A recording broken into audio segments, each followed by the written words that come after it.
함께 살아보길 원하지 않으십니까? 즐거운 인생 한번 살기 원하지 않으십니까? 매일마다 눈을 뜨면 여러분 고민과 걱정이 휩싸여 있지만 그 속에서 예수님과 함께 할 때 여러분 이 영상처럼 기쁨의 인생이 다시금 시작될 줄로 믿습니다. 우리가 예수님 믿는 거 다른 것 없어요. 예수님 모시고 사느냐 그렇지 않느냐의 차이가 있는 것이지 다른 차이는 없습니다. 세상 사람들과 여러분 비교하지 마십시오. 왜냐하면 우리의 삶이 다르다는 것을 우리는 알기 때문입니다. 예수님 모시고 살아갈 때 우리의 인생은 새로워지고 그 축제의 인생이 계속해서 펼쳐지게 될 줄로 믿습니다. 네, 요즘 학계와 정재계에서 빈번히 쓰이는 용어가 하나 있는데 그것은 패러다임 쉬프트라는 단어입니다.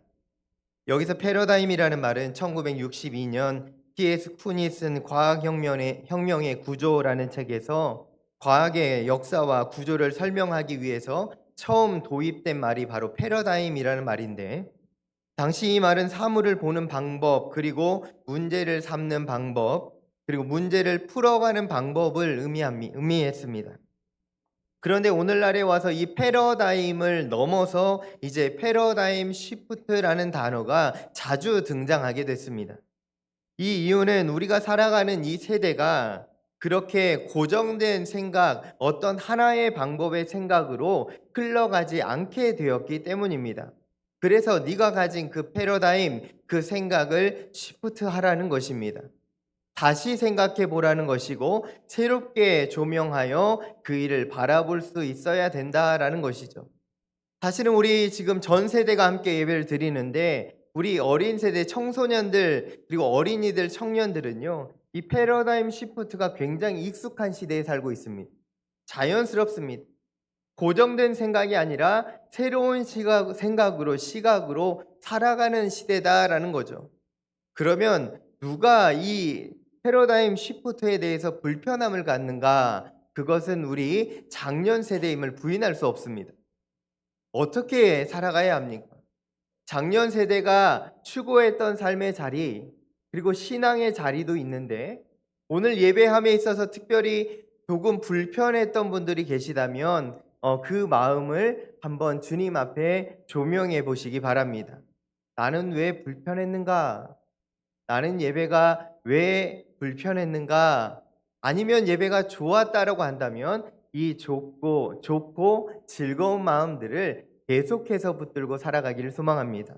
여러분, 우리는요, 여전히 새로운 패러다임과 시각으로 이 세상을 살아가야 합니다. 사물을 보는 방법, 문제를 바라보는 방법, 문제를 풀어가는 방법이 새로워져야 한다는 것입니다. 그러면요, 우리가 기존에 살아가는 생각과 전환해야 될 터인데, 그러면 어떻게 살아가는 것이 우리가 새로운 삶을 살아가는 것일까요? 세상이 말하는 전환, 세상이 말하는 변화가 중요한 것이 아니라 오늘 우리는 새로운 우리의 문제 앞에서 새로운 기준을 발견해야만 한다라는 것입니다. 그것이 바로 오늘 말씀에 등장하는 예수님의 말씀이요. 그 말씀을 듣고 새로운 삶을 살아가는 저와 여러분이 되기를 소망합니다. 여러분, 어떤 문제가 일어났을 때요. 그 문제 어떻게 풀어가고 계십니까? 어느 가정에 오래된 시계 하나가 있었다고 합니다. 거실에 걸려 있는 시계였는데 언제나 눈에 잘 띄는 곳에 시계가 걸려 있어서 모든 가족들은 그 시계를 따라 인생을 살아갔다고 합니다. 그런데 어느 날 시계가 고장이 나서 분침이 제멋대로 움직이기 시작합니다. 종종 시계추도 멈추어 버렸다 합니다. 그래서 가족들은 늘 하던 대로 하나 둘씩 그 시계를 고쳐보려고 노력하기 시작합니다. 어떤 사람은 시계 뒷면을 열고 안에 기름을 칠해보기도 하고 어떤 이는 시계추를 한번 세게 손으로 흔들어 보기도 하면서 억지로 시계를 한번 고쳐보려고 합니다. 그런데 결국 시계가 멈추어지는 것을 고칠 수 없었습니다. 결국 가족들은 이 시계를 만든 장인에게 이 시계를 들고 찾아가게 됩니다. 시계 장인은 그 멈춰진 시계를 받아 들고서 잠시 살펴보고서는 부드럽게 웃으며 이렇게 말합니다. 이 시계는 제가 만든 시계입니다. 어디가 잘못되었는지 잘 알 것 같습니다. 라고 이야기합니다. 그는 능숙한 솜씨로 시계 안의 부품들을 조율하고 비틀어진 부분들을 반드시 세우며 시계를 하나하나 고쳐가기 시작합니다. 얼마 되지 않아서 시계에서 소리가 들립니다. 똑딱똑딱 똑딱똑딱. 정확하게 시간을 알려주는 시계가 되었습니다. 가족들은 그 시계를 들고 기쁜 마음으로 집으로 돌아왔다는 이야기가 있습니다. 여러분, 이렇게 단순한 이야기를 제가 왜 설교 앞선 이야기로 예를 들었을까요? 여기에는 굉장한 의미가 담겨져 있기 때문입니다. 우리의 인생도 여러분 이렇지 않을까 저는 생각해 보았습니다. 여러분, 우리의 인생은 스스로 해결할 수 없는 많은 문제 속에 살아가고 있음을 우리는 고백할 수밖에 없습니다. 그런데 우리가 이 시계가 멈추어졌을 때 시계의 장인을 만나 이 시계를 만든 사람을 만나서 고침을 받았던 것처럼 오늘 우리의 인생이 어떻게 고쳐져야 하고 새로워져야 하는지 우리는 깨달아야 할 것입니다. 오늘 이 시간 하나님의 말씀을 통하여 우리 인생의 문제를 어떻게 누구에게서 해결하며 살아가야 하는지 오늘 말씀으로 함께 은혜를 나누고자 합니다. 첫 번째로 함께 읽겠습니다. 예수님을 잔치에 초청해야 합니다. 오늘 설교의 제목은 미라클 예수님입니다. 기적의 예수님. 여러분, 기적의 예수님을 만나려면 어떻게 해야 합니까?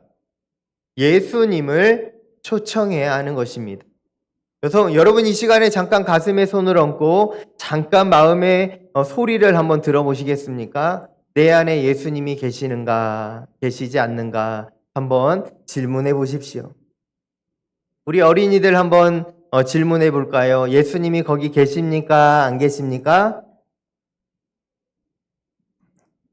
그러면 우리 청소년부 한번 하겠습니다. 예수님이 여러분 마음에 계십니까? 안 계십니까?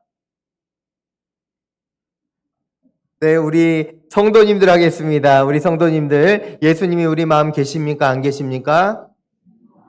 계심을 믿습니다. 우리 아이들이 처음 해보는 거라서 지금 대답을 못하는 것 같은데 우리 아이들의 마음에도 계시고 우리 청소년들의 마음에도 계십니다. 여러분, 물이 포도주로 변하는 이 놀라운 기적 사건 가운데 가장 중요한 사실은요, 예수님이 거기 계셨다라는 겁니다. 예수님이 계셨기에 물이 포도주로 변할 수 있는 것입니다. 예수님께서 그러면 어떻게 혼인잔치에 참석하게 되셨습니까? 성경을 읽어보면 1절과 2절에서 이렇게 말합니다. 사흘째 되던 날 갈릴리 가나에 혼례가 있어 예수의 어머니도 거기 계시고 예수와 그 제자들도 혼례의 청함을 받았더니 라고 말씀합니다. 이 혼인잔치의 혼주가요, 오늘 가장 잘했던 행동 중에 하나가 바로 예수님을 초청했던 것입니다. 여러분, 예수님이 그 잔치에 초대되었기에 기적의 시작이 되었음을 여러분 꼭 기억하시기 바랍니다. 여러분, 가정의 행사가 있을 때나 교회 행사가 있을 때나 경조사가 있을 때나 여러분 어떤 사람을 누구를 초청하는가는 굉장히 중요한 일입니다. 아무나 오십시오. 나랑 관련된 사람 아무나 오십시오 라는 초청보다 우리에게 소중한 사람들, 나에게 꼭 필요한 사람들 하나하나 여러분 기도하면서 생각하면서 이름을 적어가는 초청장은 엄청난 의미가 있습니다. 여러분, 인생을 살아갈 때 항상 초청장을 보내셔야 할 텐데요. 그때의 예수님의 초청장은 절대 빠뜨리지 마시기 바랍니다. 우리 예수님 어디든지 오셔야 합니다. 우리 인생의 모든 자리에 오셔야 합니다. 그래야 우리는 기적의 예수님을 만날 수 있습니다. 여러분, 우리도 예수님 초청하는 자 되기를 원하고 우리의 삶의 모든 자리에 예수님 모셔드리며 살아가는 축복의 걸음 걸어가시기를 소망합니다. 둘째로 함께 읽습니다. 예수님께 우리의 문제를 맡겨야 합니다. 맡기는 믿음이 있습니까? 여러분, 맡기는 믿음도 굉장히 중요한 믿음입니다. 오늘 예수님의 기적이 이루어지기까지 중요한 역할을 했던 한 사람을 더 꼽으라고 한다면 저는 언제나 마리아를 꼽습니다. 예수님의 어머니 마리아를 선택합니다. 왜냐하면 그 마리아가 포도주가 떨어졌다는 사실을 먼저 알았고, 그 사실을 사람들에게 뛰어다닌 것이 아니라 예수님께 달려와 이야기했던 사람이기 때문입니다. 그 문제를 예수님께 가져와서 도움을 요청합니다. 한 인간으로서가 아니라 신성을 가지신 예수님께 와서 그 일들을 모두 아뢰어 가고 있다라는 것입니다. 여러분, 이것을 우리는 다른 말로 기도라고 합니다. 여러분, 기도가 무엇입니까? 우리의 문제를, 우리의 상황을 예수님께 말하는 것, 예수님께 맡기는 것, 그것이 기도입니다. 여러분, 기도의 삶 살아가는 자 되기를 소망합니다. 네, 오래전 앤드류라는 어린아이의 가정의 이야기입니다. 아마도 우리 가은이, 우리 성경 공독했던 가은이 정도 되는 나이에 아이가 있었던 가정으로 보입니다. 어느 날 앤드류의 아빠는 아내에게 이렇게 이야기합니다. 여보, 앤드류의 수술비가 부족해서 우리가 사는 이 집을 팔아야 할 것 같습니다. 라고 이야기합니다. 그러자 아내가 말합니다. 네, 그래요. 하나님이 우리에게 기적을 주셔서 우리 앤드류를 살려주시기를 기도하면서 이 집을 팝시다. 라고 이야기합니다. 이러한 부모님의 이야기를 멀리서 듣고 있던 앤드류의 누나가 있었습니다. 동생을 살릴 수 있는 방법이 하나님의 기적이라는 소식을 듣고서 이 누나는 방에 숨겨두었던 저금통 하나를 가슴에 품고 약국을 향해서 빠르게 달려가기 시작했습니다. 약국에 들어갔을 때 약사가 다른 손님과 이야기하느라 이 소녀를 찾지 못했습니다. 알아보지 못했습니다. 그래서 소녀는 저금통에서 동전을 하나 둘씩 꺼내면서 약국에 있는 선반에 올려놓기 시작했습니다. 딸그락 딸그락 하는 소리가 들립니다. 그러자 약사가 아이에게 찾아와서 이렇게 말합니다. 얘야, 뭘 도와줄까? 이야기합니다. 그러자 아이가 이렇게 말합니다. 약사님, 제 동생이 많이 아프대요. 그래서 제가 하나님의 기적을 사러 왔어요. 라고 이야기합니다. 그런데 하나님의 기적은 얼마인가요? 라고 또 다시 약사에게 묻습니다. 그러자 약사가 대답합니다. 얘야, 여기서는 하나님의 기적은 팔지 않는단다. 안 됐지만 나는 너를 도와줄 수 없을 것 같구나. 그런데 그때 약사와 이야기하고 있던 한 그 신사가 이 소녀에게 물었습니다. 얘야, 동생에게 필요한 기적이 무엇인지 너는 알고 있니? 라고 묻습니다. 그러자 소녀가 답합니다. 저는 자세히는 모르는데요. 우리 동생이 머리 수술을 받아야 한다고 엄마 아빠가 그랬어요. 머리 안에서 자꾸 안 좋은 것이 자라고 있대요. 라고 이야기했습니다. 그런데 아빠가 수술비가 없다고 해서 저는 하나님의 기적을 하러 왔습니다. 라고 이야기합니다. 신사가 아이에게 묻습니다. 네가 가진 돈이 얼마니? 그러자 아이가 대답합니다. 1달러 11센트 가지고 있어요. 라고 이야기합니다. 신사는 소녀에게 말했습니다. 참 잘 됐구나. 그 돈이면 하나님의 기적을 살 수 있을 것 같다라는 답을 던져줍니다. 신사는 그 소녀의 손을 잡고 아이의 집으로 함께 걸어갑니다. 여러분, 이 신사가 누구인지 아십니까? 그 당시 시카고 의대에서 세계적 명성을 얻고 있던 뇌수술 전문가 칼 암스트롱이었습니다.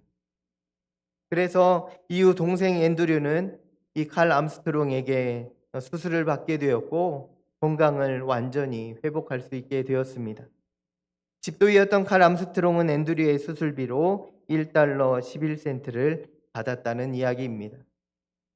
여러분, 하나님의 기적은 우리가 생각하는 것을 뛰어넘는 기적입니다. 우리의 생각을 넘어서 하나님의 생각으로 이루어지는 인생, 그것이 바로 여러분 기적의 인생임을 기억하시기 바랍니다. 믿으시기 바랍니다. 어떻게 이런 일이 일어날 수 있습니까? 어떻게 이런 일이 우리 가정에 있을 수 있습니까? 여러분, 부인하지 마시고 염려하지 마시고 하나님 앞에 구하며 나아가는 믿음의 성도 되시기를 소망합니다. 여러분, 누구에게나 어려움은 있습니다. 그러나 그 문제를 하나님께 맡기는 사람이 있는가 하면 자신의 힘으로 그 일들을 감당해 보려는 사람이 있습니다. 그런데 우리는 하나님께 맡기는 자요, 하나님께 의뢰하는 자요, 하나님을 찾는 자로 살아가기를 소망합니다. 우리의 인생에서 곤란한 일이 있습니까? 지금도 기도의 제목이 있습니까? 그때에 하나님 앞에 이렇게 구하시기를 바랍니다. 마태복음 21장 22절 말씀 같이 읽습니다. 너희가 기도할 때에 다 받으리라 하시니라. 아멘. 그렇습니다. 우리 예수님은요, 우리가 무엇을 믿고 구하는 것들, 기도하는 것들을 다 응답해 주시는 하나님이십니다.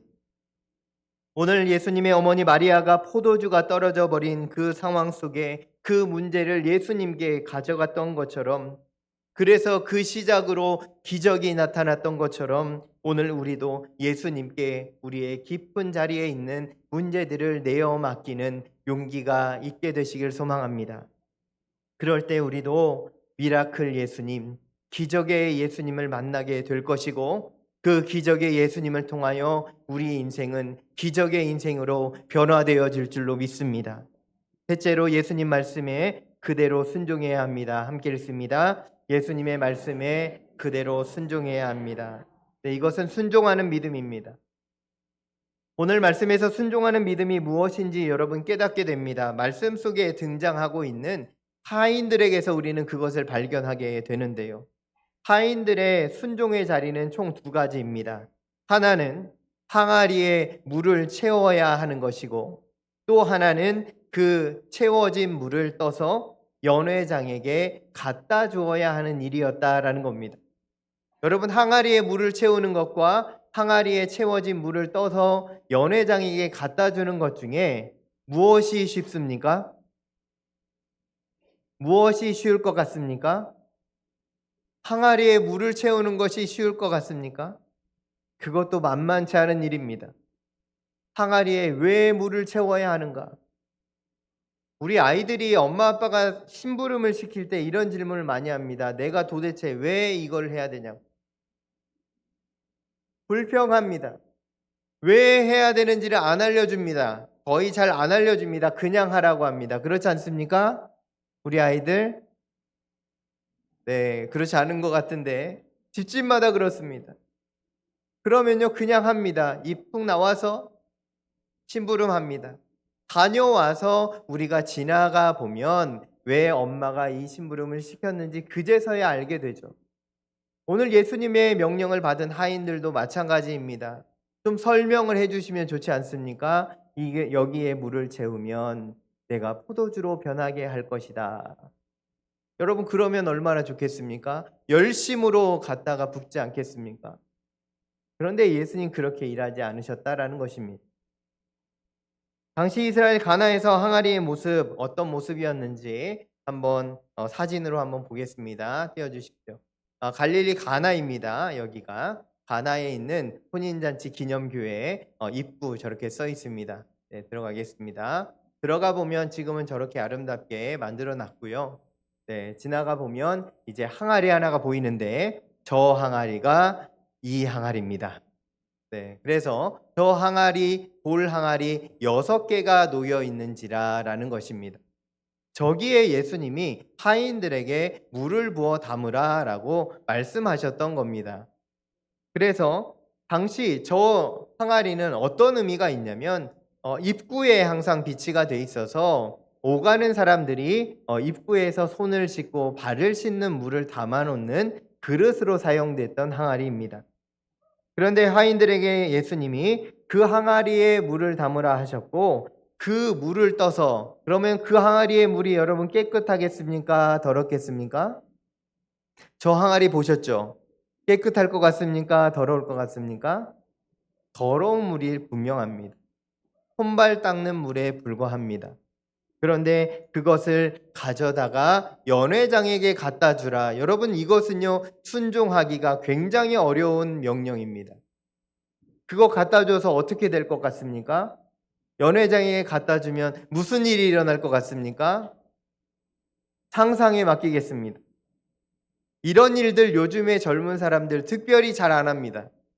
뻔한 결론이 있는데 이것을 누가 합니까? 혼나고 쫓겨나고 일당도 못 받는 일들이 일어나지 않겠습니까? 그런데 놀라운 일이 생겼습니다. 그 하인들이 예수님의 명령대로 순종했다라는 겁니다. 여러분, 오늘 우리의 삶 가운데요, 우리의 인생을 우리가 재단하지 마십시오. 우리가 계획하지 마십시오. 왜냐하면 우리 인생이 그런 대로, 우리의 계획대로 흘러가지 않기 때문입니다. 여기서 우리는 열왕기하 5장에 나오는 한 가지 이야기를 떠올릴 수 있습니다. 그것은 아람 군대 장관 나아만의 이야기입니다. 나아만 장군은 아람 나라의 영웅입니다. 그런데 한 가지 상처가 있었는데, 문제가 있었는데, 그것은 그가 나병에 걸렸다라는 겁니다. 그래서 그 병을 고치기 위해서 이스라엘에 있는 엘리사 선지자를 찾아오게 되었는데, 엘리사가 그를 만나 주었습니까? 안 만나 주었습니까? 안 만나 줍니다. 그냥 이렇게 이야기합니다. 요단강에 가서 너의 몸을 7번 씻으라. 그러면 너의 살이 아기처럼 깨끗해질 것이다 말씀합니다. 그 말을 들은 나아만 장군은 분노했습니다. 선지자가 직접 나와서 나를 맞이해도 부족할 판에 나오지도 않고 요단강에 7번 들어가 씻으라니 하면서 분노의 말을 쏟아냅니다. 그러나 부하들의 간청에 마음을 돌려 요단강에 들어가 몸을 씻기 시작합니다. 첫 번째, 두 번째, 세 번째, 6번째까지 들어갔다 왔는데 그 몸은 여전히 나병으로 가득 차 있습니다. 마지막 7번째 몸을 담그는 순간 그의 몸은 완전히 변화되게 되었습니다. 이야기를 통해서 순종의 끝에 주어지는 하나님의 기적을 우리는 또한 보게 되는데요. 나아만의 순종, 하인들의 순종을 통해서 기적을 이루어 가시는 하나님의 역사를 우리는 만날 수 있습니다. 여러분, 오늘 우리에게도 이 예수님의 기적은 일어납니다. 믿으시기 바랍니다. 믿음으로 순종하는 사람들에게 하나님의 기적은 오늘도 일어남을 믿으시기 바랍니다. 미라클 예수님, 기적의 예수님을 만날 때 미라클 인생이 될 줄로 믿습니다. 앞선 예화에서 오래된 시계가 멈추었을 때 그 시계를 만들었던 장인을 찾아가는 마음처럼 동생의 수술을 앞두고 하나님의 기적을 찾아 나섰던 아이처럼 오늘 우리도 우리의 문제 앞에서 우리를 창조하시고 이 모든 것을 다스리시는 하나님 앞에 달려가는 믿음의 성도들 다 되시기를 소망합니다. 예수님을 먼저 초대하시고 모든 문제를 내어 맡기시며 또한 예수님의 말씀대로 순종하는 자, 그 사람에게 예수님의 기적, 하나님의 기적은 경험될 것입니다. 이번 한 주간 예수님을 모시고 여러분의 삶의 자리에서 예수님과 함께 놀라운 기적을 경험하고 은혜를 맛보는 축복의 삶을 살아가는 우리 어린이들, 그리고 우리 청소년들, 우리 청년들, 우리 장년, 노년 세대에 이르는 우리 가락동교회 모든 성도들 되시기를 예수님의 이름으로 간절히 축원합니다. 기도하겠습니다. 하나님 아버지, 감사합니다. 기적의 예수님을 오늘 말씀을 통하여 보았습니다. 예수님, 오늘 우리에게 기적의 예수님으로 찾아와 주시고 또한 우리가 그 예수님을 모셔드림으로 예수님께 우리의 모든 문제를 내어 맡김으로 예수님의 말씀대로 순종함으로 기적의 인생 살아갈 수 있도록 주님 인도하여 주시옵소서. 예수님의 이름으로 기도하옵나이다. 아멘.